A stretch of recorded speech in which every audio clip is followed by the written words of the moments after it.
chaque fois. Non, mais c'est vraiment si merveilleux que Dieu nous ait donné ce merveilleux secret spirituel.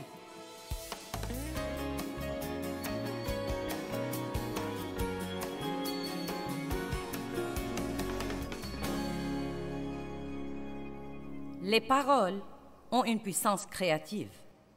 Quand Dieu a commencé à créer ce que nous connaissons maintenant comme le monde, il a dit quelque chose. Il n'a pas juste pensé. Il a dit que la lumière soit. Il a annoncé d'avance ce qu'il voulait voir arriver. La puissance des paroles a divers aspects dont nous pouvons parler. Nous avons dit la nuit dernière que les paroles de notre bouche affectent l'onction sur nos vies, ou la puissance de Dieu sur nos vies, ou la présence de Dieu dans nos vies, et que parfois nous parlons d'une façon qui attriste le Saint-Esprit, et nous sentons par conséquent moins sa présence dans nos vies. Nous nous sentons affaiblis plutôt que fortifiés pour faire les choses que nous voulons faire. Vous pouvez donc accroître la puissance dans votre vie en apprenant à mieux parler. Et qui ne voudrait pas faire ça? Si vous savez que vous pouvez accroître la puissance dans votre vie en apprenant à mieux parler, qui ne voudrait pas faire ça? Eh bien, je vais vous apprendre aujourd'hui comment vous pouvez instantanément accroître votre joie. Instantanément. Non, mais vous pourriez avoir cet après-midi plus de joie que vous n'auriez eu si vous n'étiez pas là aujourd'hui pour écouter ce que je me prépare à vous dire. Parce que vos paroles affectent non seulement votre niveau de joie, mais encore le niveau de joie de toutes les personnes qui vous entourent. Votre salut a-t-il atteint votre bouche? Votre bouche est-elle sauvée? Je me souviens que le Seigneur, il y a très longtemps, m'a dit, « Tu sais, Joyce, tu es sauvée, mais tu n'en as sûrement pas l'air. Il est temps que ta bouche soit sauvée aussi. » Et donc, je crois que Dieu a amené certains d'entre vous ici parce qu'il est temps que vous mettiez vos lèvres sur l'autel.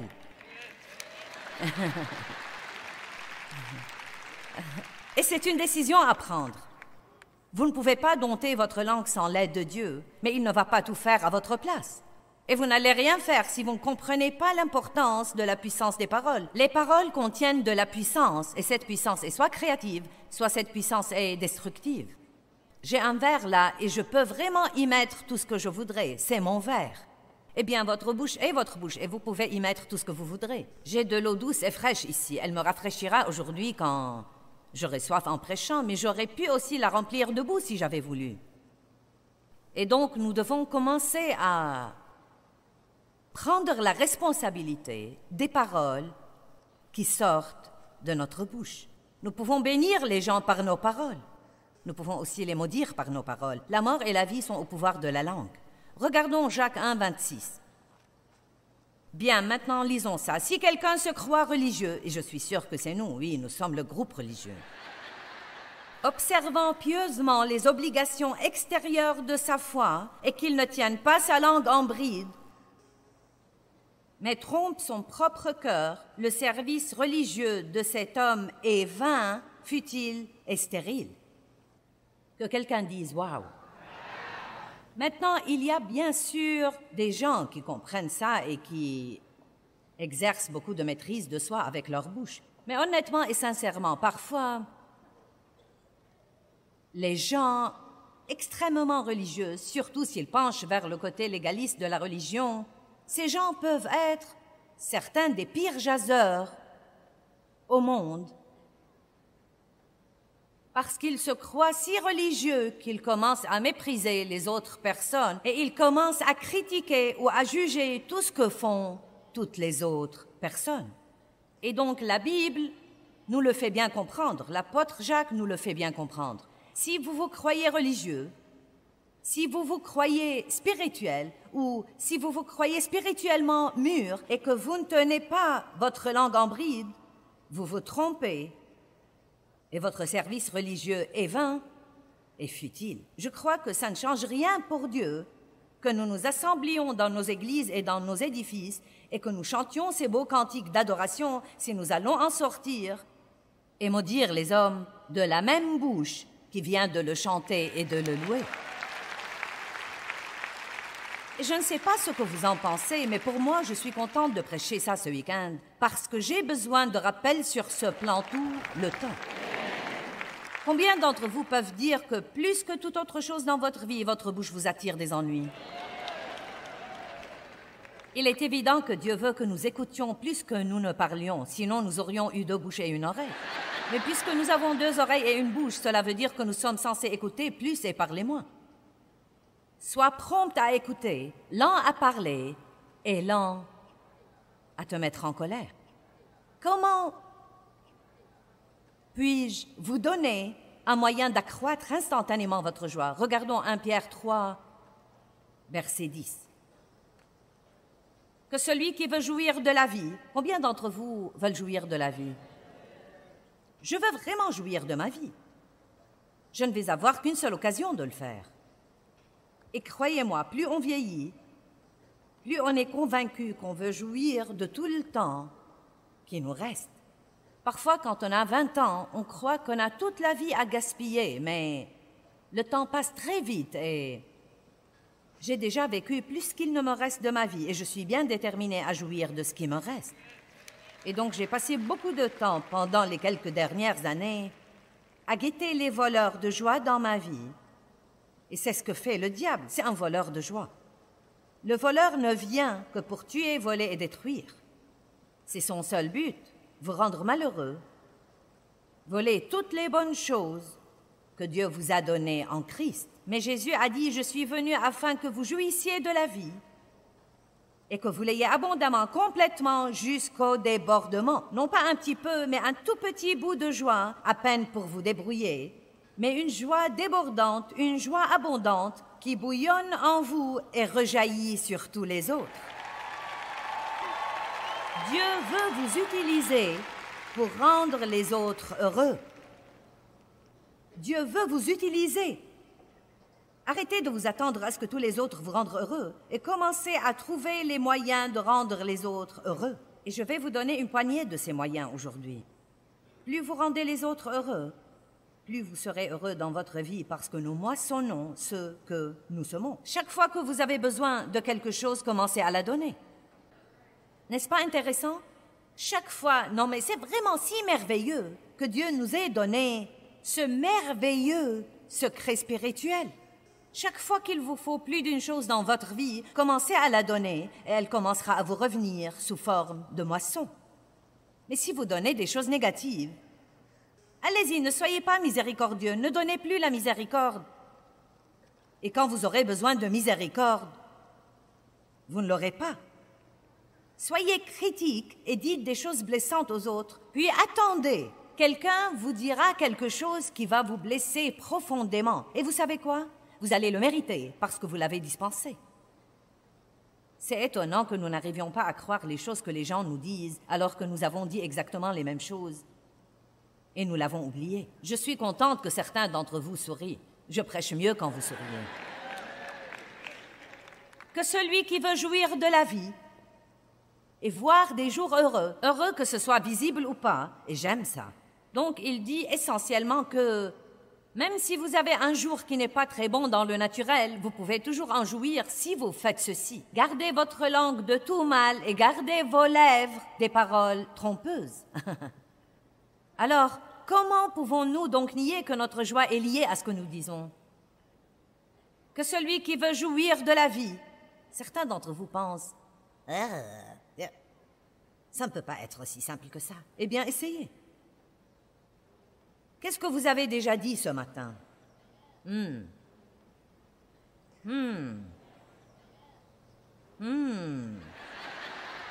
La plupart de nous n'y pensent jamais. Nous nous levons et nous jacassons.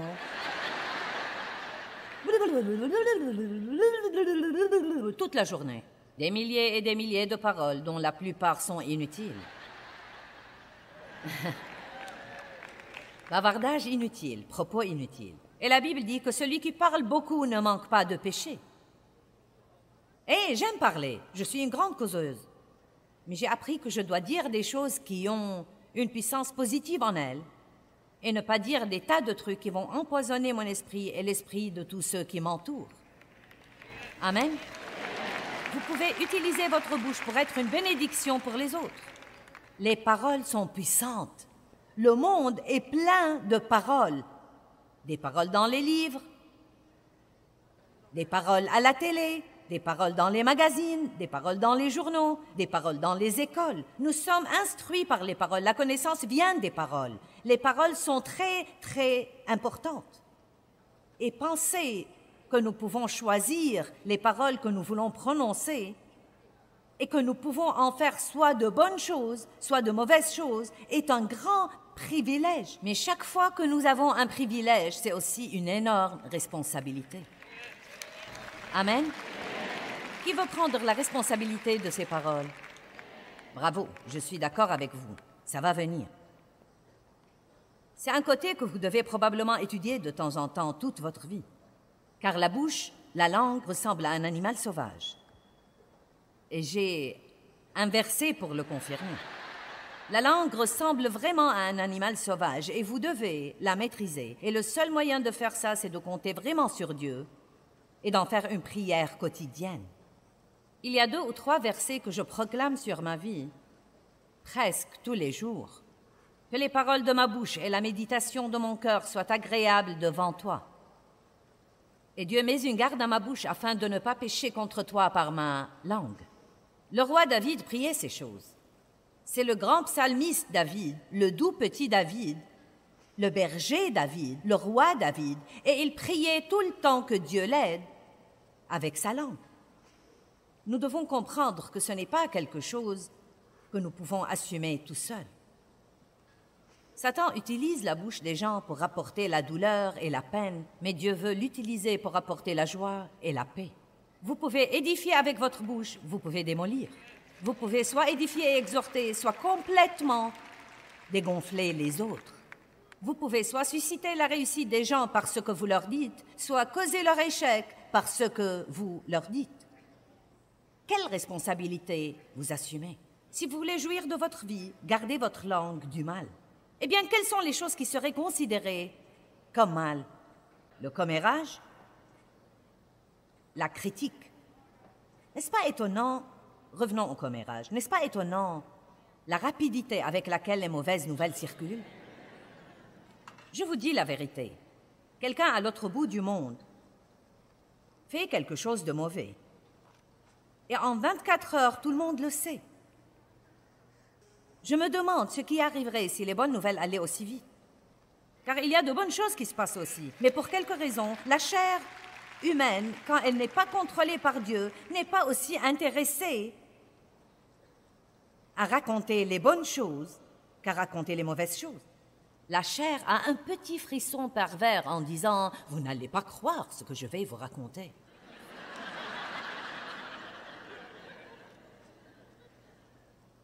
Commérage, critique. Qu'est-ce qui arriverait si vous vous abstenez de faire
des commentaires critiques aux gens.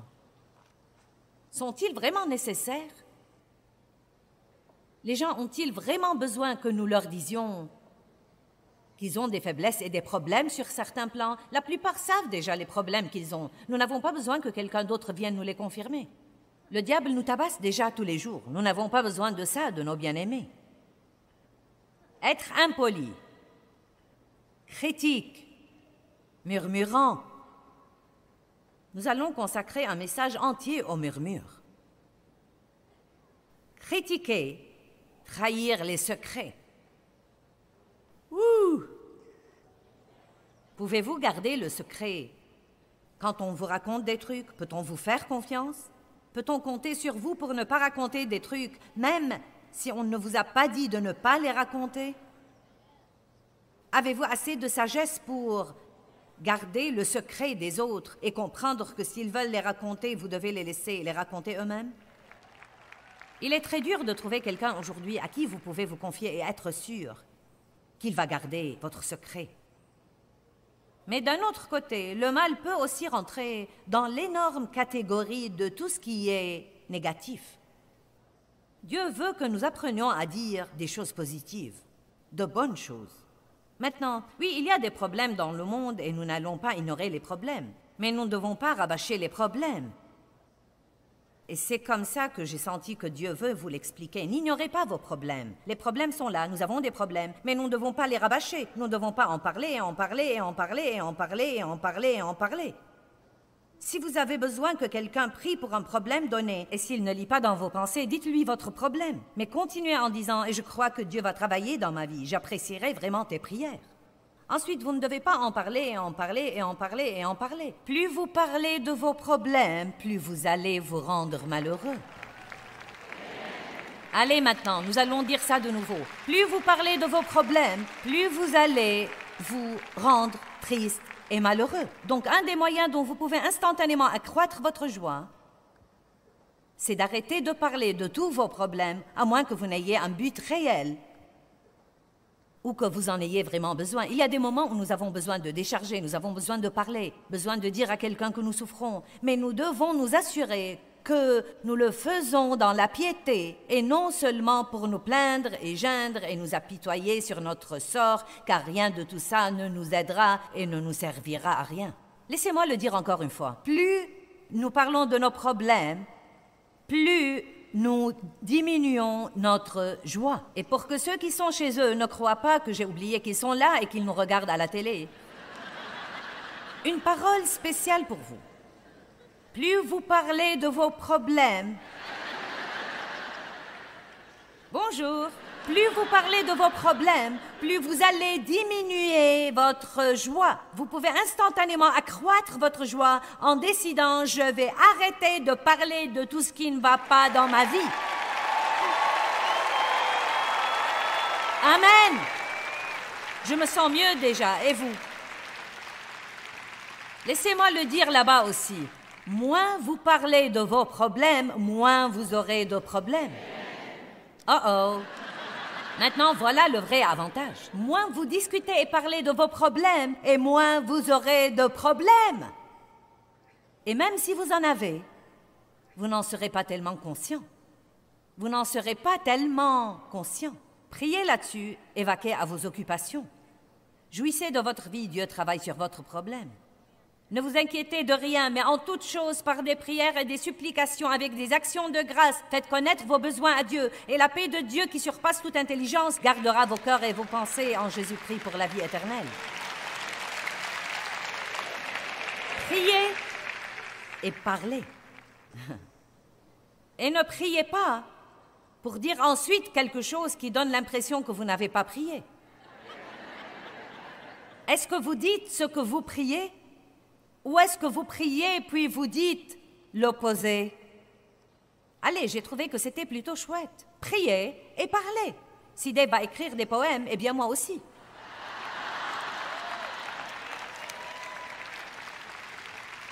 Vous voyez, parfois je crois que nous devons faire attention de ne pas prendre l'habitude de juste de prier comme une activité religieuse ou une obligation. Mais quand nous prions et que nous demandons à Dieu de changer quelque chose dans nos vies, Est-ce que nous libérons notre foi et nous croyons vraiment à ce moment-là, au moment où nous prions, que Dieu va travailler sur cette situation? Au moment où je prie et que je reçois l'exaucement dans mon esprit, oui, il va y avoir une période d'attente, nous recevons par la foi et la patience. Mais laissez-moi vous dire quelque chose. Après avoir prié, ce que nous disons pendant que nous attendons l'exaucement de la prière est très, très important. Je me demande combien de fois nous prions, puis nous changeons d'avis dans les 24 heures suivantes et nous réduisons nos prières à néant en disant de notre bouche que rien ne va jamais changer. Oh, crois-moi, je prie pour mon mari tout le temps. Et 10 minutes plus tard, tu sais quoi, cet homme ne changera jamais.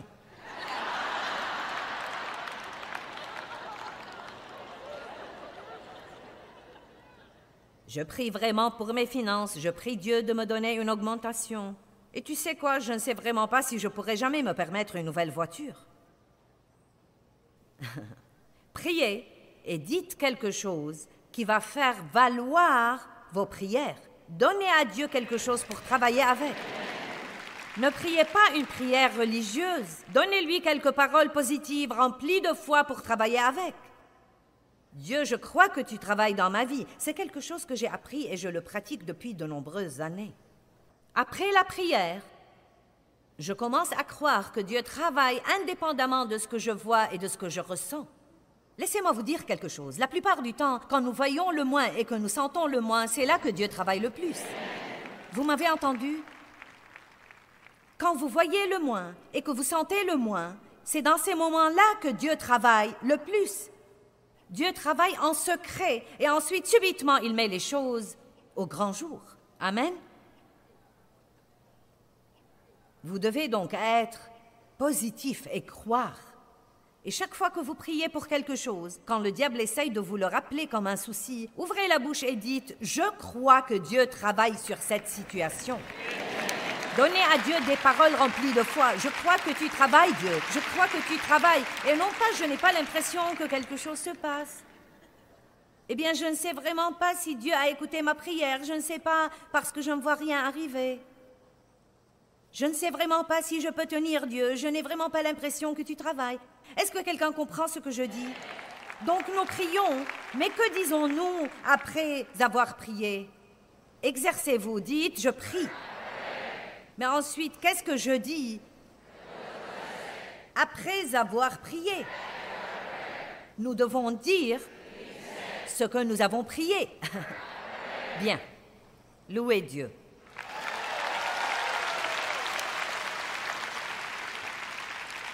Nombre 13.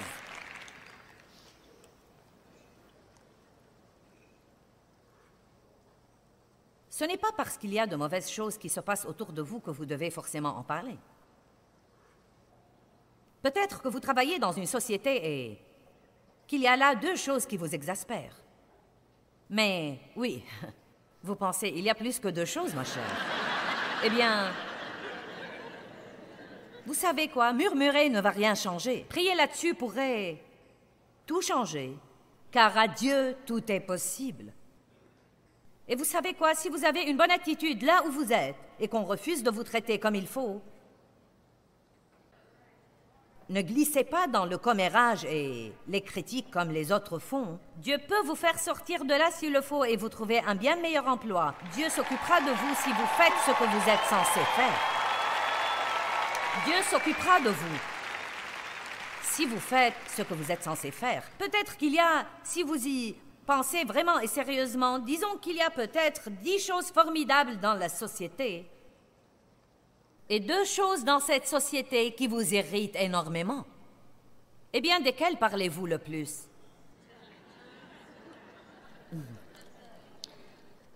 Je vais vous laisser y penser 1 minute.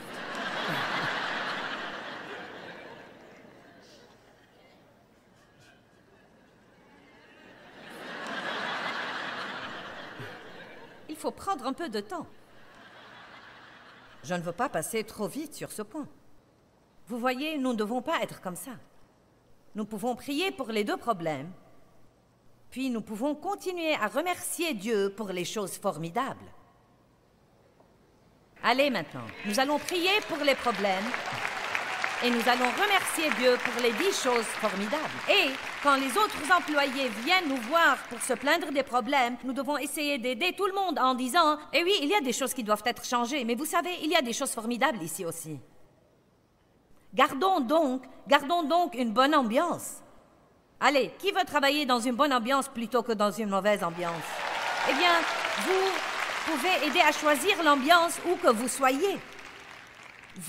Nous les croyants, nous devons être responsables de l'atmosphère. Eh bien, si seulement l'ambiance était meilleure, eh bien, faites quelque chose là-dessus. Ne vous limitez pas à supporter. Écoutez, si vous avez un autocollant sur votre voiture et une croix autour du cou,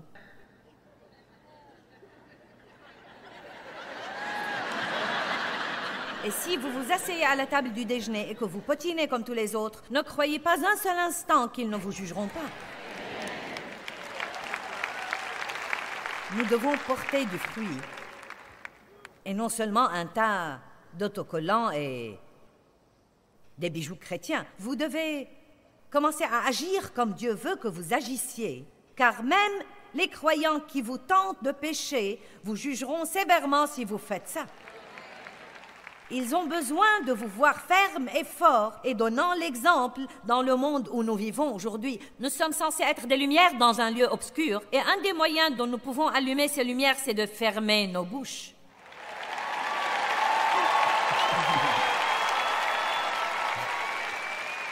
Au moins fermez-les jusqu'à ce que quelque chose de bien en sorte. Et vous savez, le Saint-Esprit, si vous commencez à prier là-dessus, le Saint-Esprit vous convaincra juste avant d'être prêt.